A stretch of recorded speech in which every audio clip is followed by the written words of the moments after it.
everybody, it's Ashley with Relaxing Creations Company. Thank you for joining me. Today I figured I'd start my video right at the very beginning. Everything is already pre-measured for us, but in the container there before I poured the lye in, I had my water, which was actually cool water out of my water cooler, and then I had 1 teaspoon of sugar for every pound of oil that I'm working with. That's why you see the slight discoloration as I'm mixing it. And then I just poured in my lye. I stirred it until it was fully blended. I did cut some of that out so you didn't have to watch me stir it for several minutes.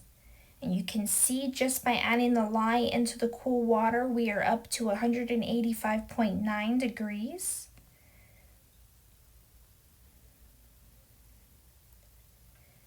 Now I'm adding that hot lye water directly into my solid oils, using that hot lye water to melt the solid oils. I find that this works best for me in my busy lifestyle is using the heat transfer method, this soap. I have much better luck with it. I'm not always patient enough to let my temperatures cool down. You know, if I try to prepare it in advance and get everything to room temperature, that doesn't always work for me. When I'm ready to soap, I'm ready to soap. So doing that heat transfer method saves me a lot of time. Now we're going through just a time lapse here of me melting these solid oils. This does take several minutes, but I cut a lot of that out for you guys. And then we're adding in those room temperature oils now that all the solid oils were melted. And another great thing, I mentioned putting sugar in my water. Always make sure the sugar is fully blended before you add the lye. But the sugar helps create more bubbles in your soap. It also gives me a lot of great luck with keeping my soap at a thinner trace longer, giving me longer to work with it. That way you can do a lot more of those intricate designs. And that's another reason why, as you can see here, I'm hand mixing in my oils just to get everything to a nice saponification, just light enough to where I can pour it off in its several, the separate batches, and I don't have to worry about it speeding up. If I were to zap this with the stick blender now, chances are, with my luck, in my history, is it speeds up too quickly on me and I don't have as long to work with it down the line. So just hand mixing it just enough to where I can pour it in its separate containers. It will need blended and stick blended, along the way, but this gives me more time to work with it. So now that everything is nice and blended,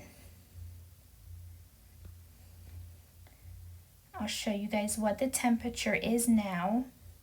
So just by adding those liquid oils and melting the solid oils, we have brought that down to 102 degrees. And this is me showing you guys the fragrance oil that we'll be using. If you can read there, this one does a light tan discoloration. This is Autumn Equinox from Nuture Soap, and it smells amazing. I mean, this is everything that you can think of what fall would smell like, just all put into a bottle. It's one of my favorite fall autumn themed scents. I absolutely love it.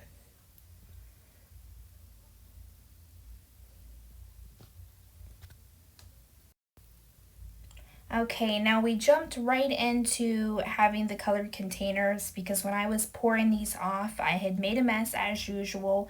I cut that part out of the video and I forgot to hit record again. So all I have done is added my micas that I had already had melted into the olive oil.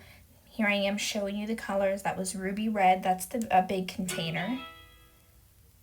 The second container here is Savage Garden. And then the Mango Tango. So I haven't stick blended or added fragrance oil yet. I've just dispersed the oil or the mica into the oils and then hand mixed them with these little nifty whisk. I love those little whisk. I actually got those at the Dollar Tree. I get a lot of my utensils at the Dollar Tree. It's one of the best places for when you're just starting out. And this is the fragrance oil.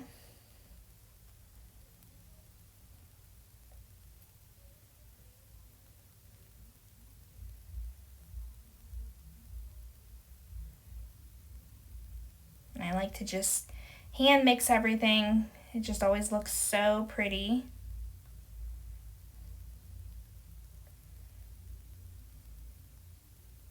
When I'm watching other people's soap, this is one of my favorite parts. It's just watching oils being stirred and those colors coming to life. Now you'll see later in the video, the color morph with these colors is phenomenal. I had no idea it was going to happen because I had just used these colors in another recipe, but I am so glad they did, because after I poured these three colors in my mold, I was like, oh, I'm second guessing what I did here. I don't think I'm gonna like these colors together, and they morphed, and I absolutely love it. So hopefully you guys do too, later down the line, so you'll see that. So now I'm going to stick blend everything. I always start with one of the lighter colors first.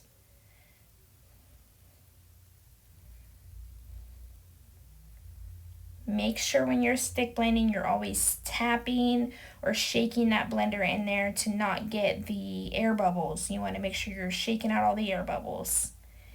And if you see all of the oil or the batter that was stuck to my shaft, that's one of the best ways to tell that your mixture is incorporated enough that it's not going to separate on you.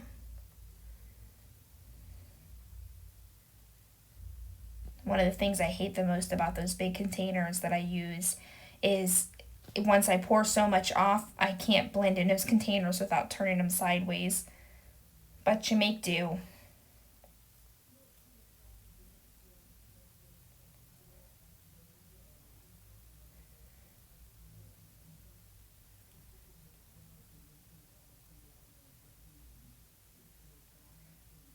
Now I'm trying to get these blended really well. I don't want to get the mottled look at all. I want actually kind of more of a chunky swirl.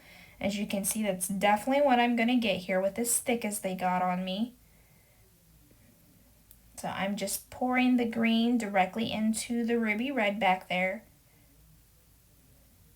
I try to pour into different areas, that way the color is split up once you pour it into the mold. I'm going to save some of the batter there for the top. And now we'll go in with I believe it was Tango Mango. I don't know if I've used this color before, the orange. I know I used that exact same green in my pumpkin soap that I had made right before this one, and it did not color morph in that one at all. But this Tango Mango, it was actually a sample that Nuture Soap had sent me, so I believe this was my first time using this one. So since it was so thick, I'm giving everything a stir. You don't want to stir it too much and mix it up and then get one giant brown soap. So stir it slightly if you're going to.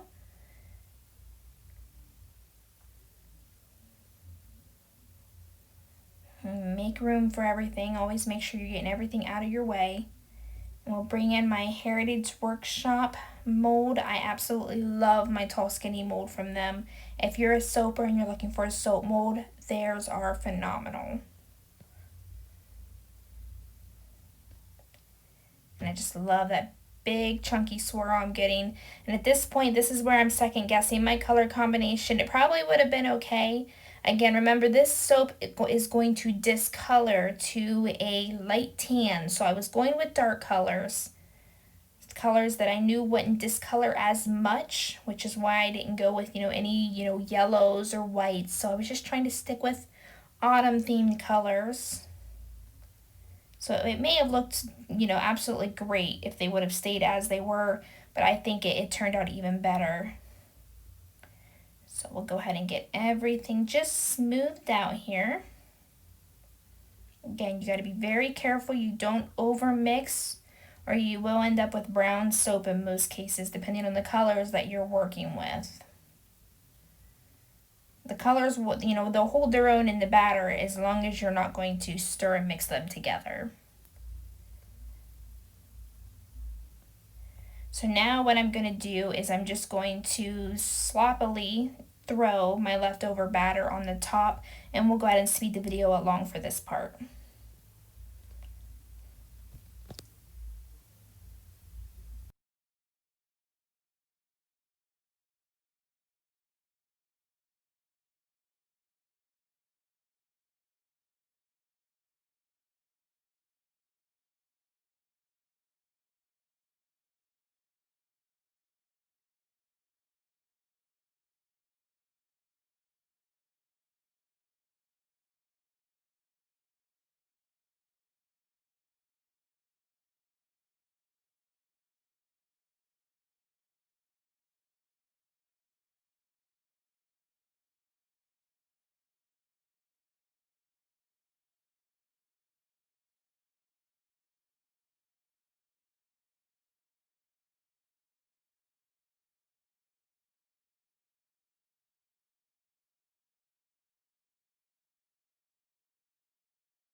Okay, and this is some of that shimmer gold mica that I use a lot.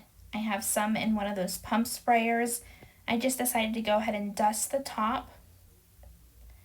I honestly don't know if I regret that or not. I think it could have done without it, but once it was done, it ended up being okay. It just got thick in some areas, and I didn't like that.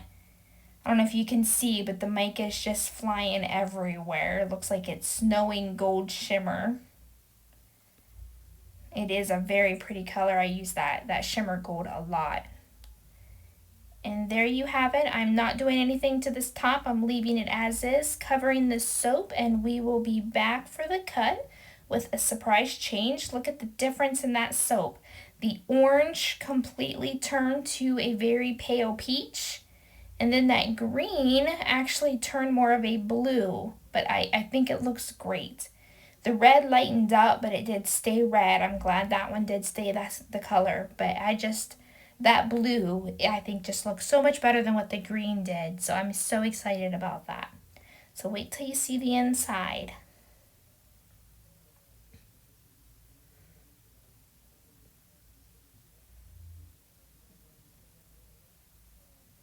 It always takes me forever to line it up and get that perfect first cut. We use those end pieces as samples. If I cut off too much, I don't get as much, all the bars that I need. But look how awesome that looks. Fabulous. I love it. Really, really great swirl. I think the top, the way it turned out, looks really neat. I think I could have done without the gold shimmer at the top, but I think it still pulls everything together okay. But I do love the swirl, the really thick chunky swirl that we got in there. In some bars we actually get like a really pretty zigzag, so it looks really neat.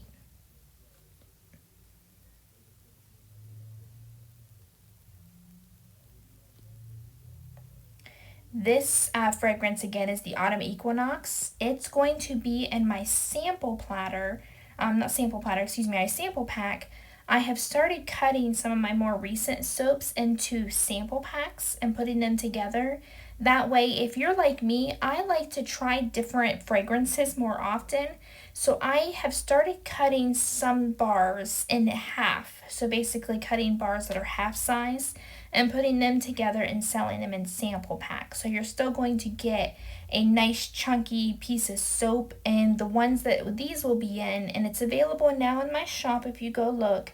But it's going to be in a 5-pack, so it has all 3 of my fall fragrances together, so you're able to enjoy all 3 fragrances.